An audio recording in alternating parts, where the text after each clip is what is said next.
4월 첫 거래일, 무난한 출발입니다. 차별화 양상도 부분적으로는 해소 조짐도 나타나곤 있지만 이 부분은 조금 더 확인할 필요가 있을 것 같습니다. 3인의 전략에서 현재의 시장 상황을 짚어보고 대응 전략도 세워보겠습니다. 오늘 이 시간에는 머니투데이 방송의 이학영 전문위원과 LIG 투자증권의 박혜성 연구원 두 분 함께 하십니다. 안녕하십니까? 안녕하세요. 네, 안녕하세요. 시장 중심이 되는 키워드를 알아봅니다. 먼저 5위부터 3위까지의 키워드를 화면을 통해서 확인해 보도록 하겠습니다. 오늘의 5위 키워드는 3월 소비자 물가 상승률 2%대로 하락입니다. 3월 소비자 물가 상승률이 2.6%를 기록해 예상치를 밑돌았으나 소비자 물가 상승률이 2%대를 기록한 것은 19개월 만에 처음입니다. 4위 키워드는 삼성전자 나흘 만의 반등입니다. 삼성전자가 나흘 만에 반등을 시도하고 있습니다. 오전에는 삼성전자가 약세를 보였지만 코스피가 상승하는 흐름도 나타났습니다. 3위 키워드는 연준회의 의사록 공개입니다. 이번 주 연준회의 의사록 공개가 예정되어 있습니다. 주말에는 3월 고용지표가 발표됩니다. 포스트 삼성전자라고 해야 되나요? 삼성전자, 글쎄 실적 나오고 큰 폭의 가격 조정 받을 거라고 보는 투자자들 아무도 없는 것 같은데 그럼에도 불구하고 당장 삼성전자를 살려니 부담스럽고 다음 타자가 어떤 종목이냐 이런 데도 좀 관심이 많은 것 같습니다. 차별화 흐름, 사실 3월 시장 같은 경우는 삼성전자가 워낙 독주를 했기 때문에 이런 흐름이 완화될지 이런 부분도 상당히 좀 궁금하고 또 지난주 수목금 삼성전자가 조정을 받으면서 자동차 주식이 또 강세로 올라오는 좀 이런 모습도 나타났는데요. 이런 흐름 이학년 의원께서 좀 정리 좀 해주십시오. 네, 삼성전자가 지난주 좀 쉬었었는데 오늘 다시 조금 올라가고 있습니다. 문제는 삼성전자가 완전 쉴 주식이냐는 거에 대해서는요, 저는 그렇지 않다라는 생각 갖고 있습니다.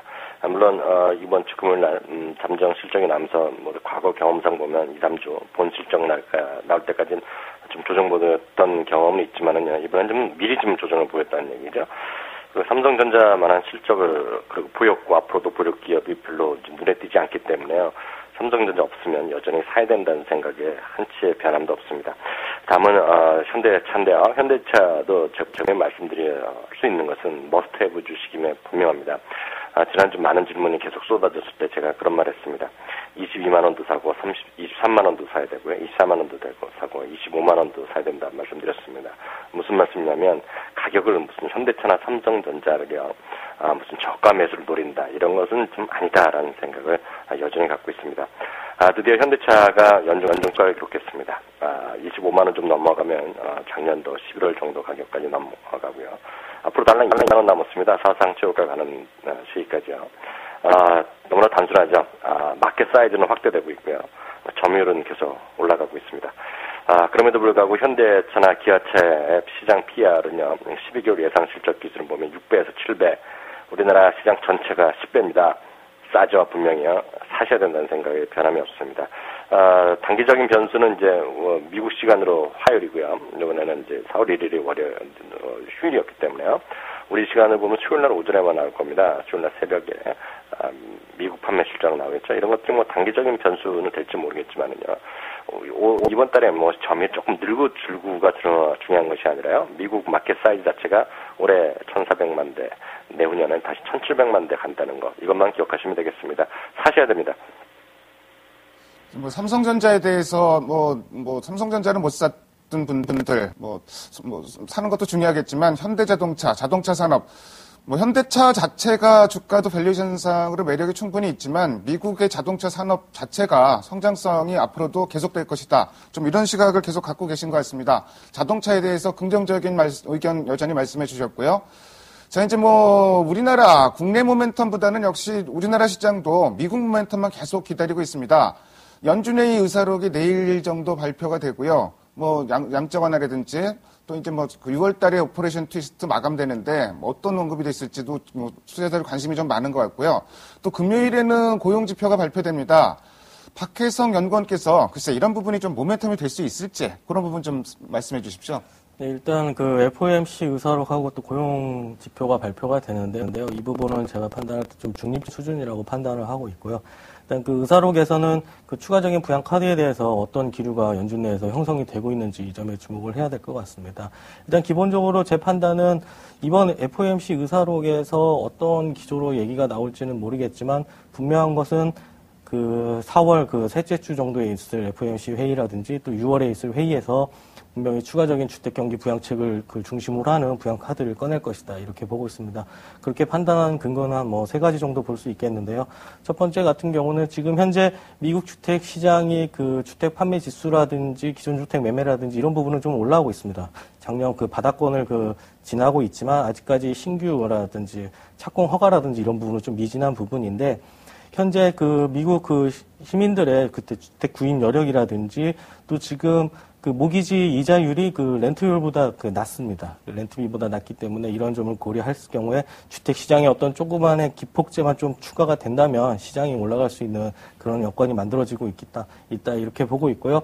두 번째 같은 근거는 연준이 지금까지 QE1이라든지 QE2라든지 부양 카드를 꺼낼 때마다 약간의 그 어떤 패턴들이 있었습니다. 특히 이제 경기 지표가 예상치를 상회하는 그런 흐름이 나오다가 좀 둔화되는 흐름이 나오는 시점이 대부분 그 부양책이 끄는 한 달 전이나 3달 전 정도의 그런 현상이 나타났는데요. 그런 때쯤에 FOMC가 추가 부양에 대한 시사를 하거나 언급을 하거나 이런 패턴들을 보여왔고요. 현재 오바마 대통령이라든지 그 연준이라든지 이런 그 버냉키 의장 같은 경우에 그 5월 동주라고 해야 되나요? 같은 배를 탄 입장입니다. 그때 주택시장을 부양을 시켜야 되는 입장에 처해 있기 때문에 그 11월 대선을 앞두고 가장 표심의 이제 극대화를 노리고자 하면 2분기가 가장 적당하기 때문에 빠르면 4월 FOMC나 6월 FOMC에서 그 추가적인 그 주택 경기 부양책은 나올 것으로 보고 있습니다. 고용 증가세는 좀 소폭 둔화되는 흐름이 예상이 되는데요. 어차피 후행적인 지표고 지금 현재 수준에서 옆으로 횡보하는 수준 정도는 그 이미 사람들이 예상하고 있는 바이기 때문에 크게 영향을 미치지는 않을 것 같습니다. 연준회의가 4월 달에 4월 말께 있는 걸로 알고 있는데요. 그러니까 뭐 의사록 공개 이거보다는 연준회의 때를 오히려 더 보자 좀 이런 말씀이시네요. 일단 뭐 4월 말 연준회의 좀 주목할 필요가 있을 것 같고요. 고용지표, 글쎄요, 조금 둔화될 수도 있을 것 같은데, 사실 뭐 미국 시장 보면은 요새 뭐 지표 조금 둔화된다고 영향받지는 않는 것 같은데요. 그래도 유심히 눈여겨볼 지표인 건 틀림없는 것 같습니다.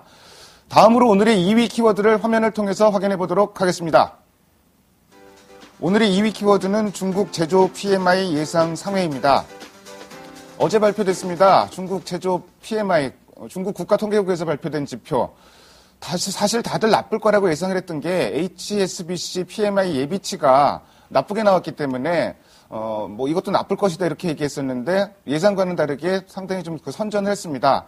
지표상으로만 볼 수 있는 거는 두 지표의 이제 특성을 살펴보면은 아무래도 중소기업보다는 대기업이 지금 그 경기가 낮고 또 수출기업보다는 내수기업이 조금 낮고 좀 이런 양상도 좀 볼 수 있을 것 같은데요. 중국 PMI 박혜성 연구원께서는 어떻게 보세요? 일단 예상치를 상회했다는 점은 긍정적입니다. 하지만 계절적인 요인을 감안하면 그 전월 대비 소폭 좀 둔화된 측면이 있고요. 일단 뭐 예상치를 상회했기 때문에 경기 침체, 중국 경기에 대한 우려는 좀 완화 요인이라고 볼 수 있겠습니다. 하지만 아직까지 그 경기 둔화 흐름이 완전히 꺾인 그런 신호는 아니기 때문에 좀 주의할 필요가 있다고 보고 있고요. 아무래도 이제 4월 둘째 주 정도에 발표되는 그 유동성 지표라든지 이런 부분에 대한 지표 발표에 좀 주목을 해야 될 것 같고요. 저희가 예상하는데 이제 중국의 유동성 M1이라든지 M2 증가율에 대한 수치가 나올 것으로 예상이 되는데 아마 상승하는 흐름이 나타날 것으로 보고 있습니다. 과거에도 보면은 그 중국의 M1이 상승할 때는 항상 코스피가 동행했다는 점, 그 점을 좀 그 뭐 염두에 두셔야 될 것으로 보고 있습니다. 그 뭐 지표 자체는 지금 PMI 뭐 이거 하나 좋아졌다고 사실 뭐 중국 경기가 확 좋아졌다고 이렇게 뭐 판단하는 거는 좀 무리가 따르는 생각인 것 같고요.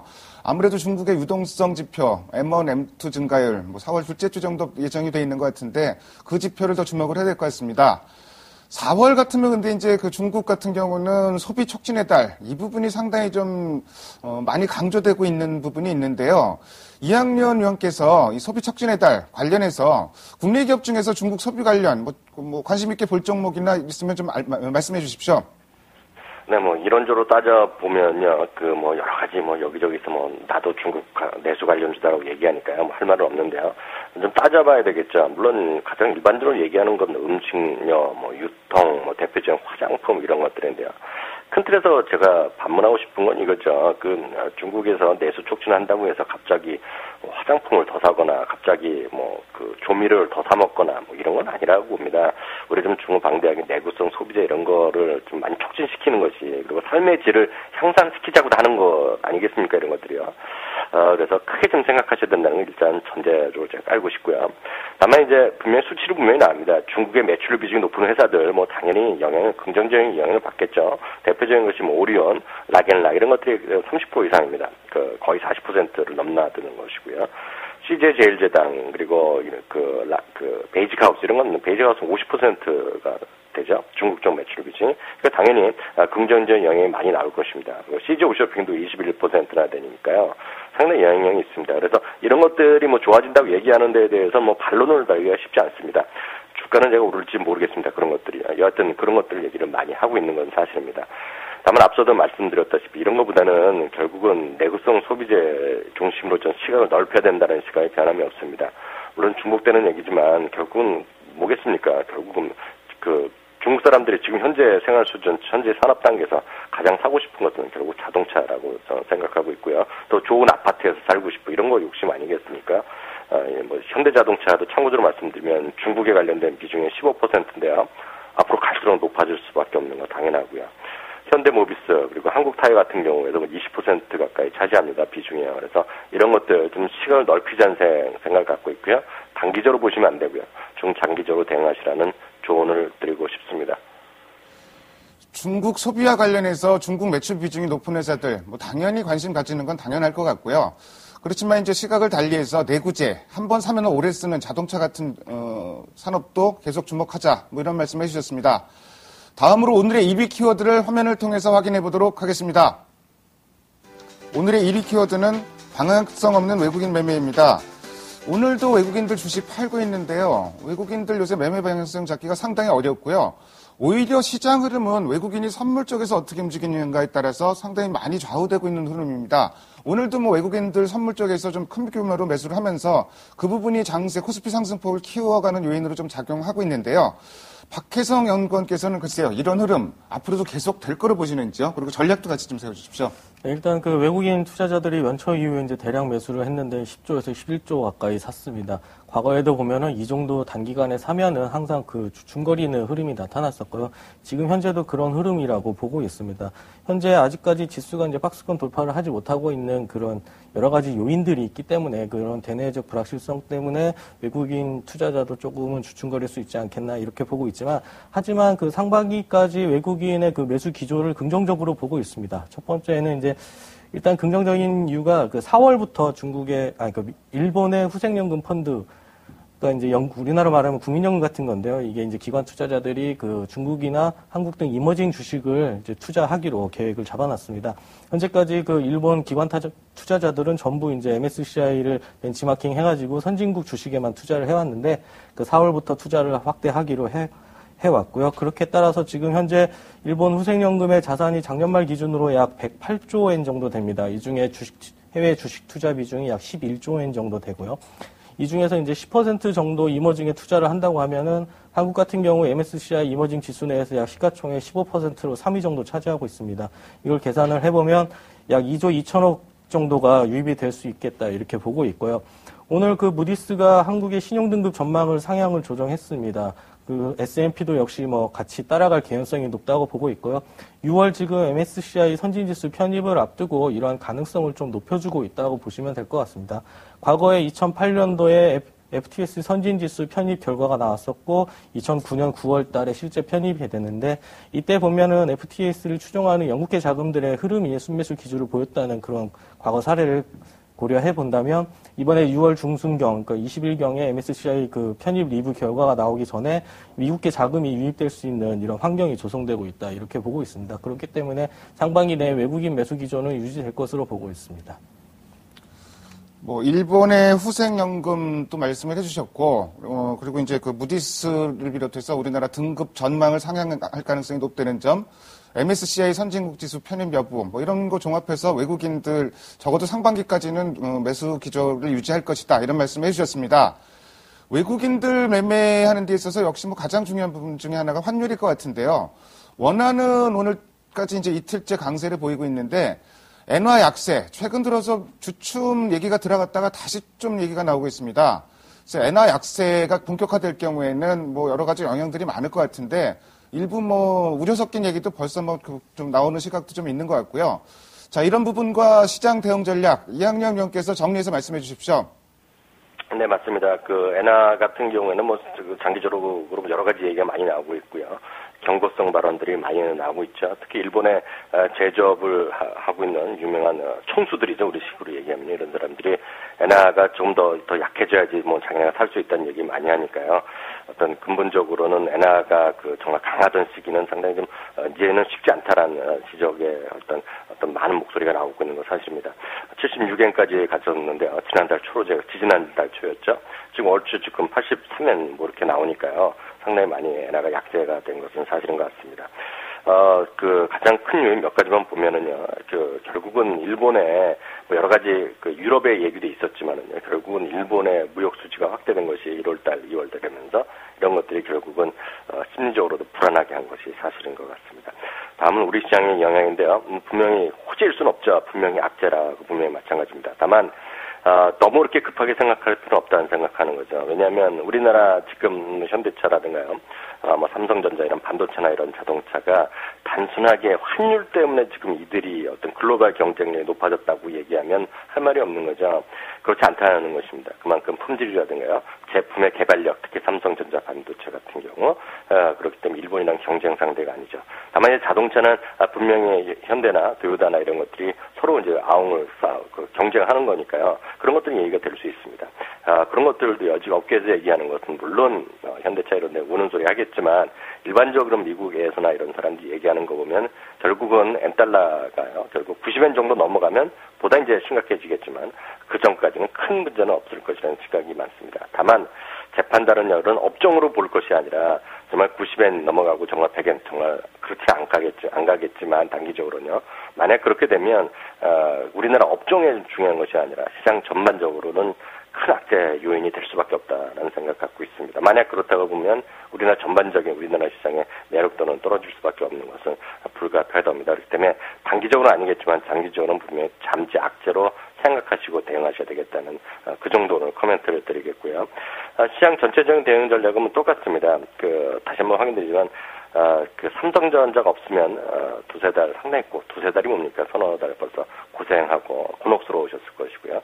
삼성전자를 대부분이 7, 80만 원대 비싸도 못 사신 분 많으실 겁니다. 혹시 90만 원, 100만 원 됐다고 파신 분들 많으신데요. 웬만한 주식, 이런 주식을 팔고 100만 원에 팔고 105만 원, 110만 원에 다시 살 수 있는 분들은 프로 투자가나 기관 투자가 아니라면 개인 투자가로는 현실적으로 어렵습니다. 현대차가 그럴 가능성이 있다는 것에 제가 우려감을 드립니다. 현대차를 웬만하면 팔지 마시기 바라겠고요. 기아차도 마찬가지입니다. 그 둘 중에 하나는 반드시 계속 갖고 가시라는 말씀드리겠습니다. 하이닉스는 참고적으로 말씀드리면요. 하이닉스는 장기적으로 보시는 분은 분명히 매수 의견을 갖고 있습니다. 다만 등락은 보셨겠지만 명확히 커질 수밖에 없고요. 그런 관점에서 누가 뭐래도 하이닉스보다는 아무리 비싸도 삼성전자가 훨씬 더 탑픽이라는 거 분명히 말씀드리겠습니다. 지수는 오늘도 1990선 재확인 드릴 뿐입니다. 엔화의 약세, 어찌 보면은 개연성은 좀 있는 것 같은데 미리 앞질러서 생각하고 판단할 필요는 없을 것 같습니다. 더불어서 이제 자동차 주식 다시 한번 강조를 해주셨고 하이닉스 장기적인 관점에서 매수 접근 가능하다 이런 말씀까지 덧붙여 주셨습니다. 지금까지 5가지의 키워드를 통해서 오늘 시장의 흐름을 살펴봤습니다. 두 분 말씀 잘 들었습니다. 감사합니다. 감사합니다.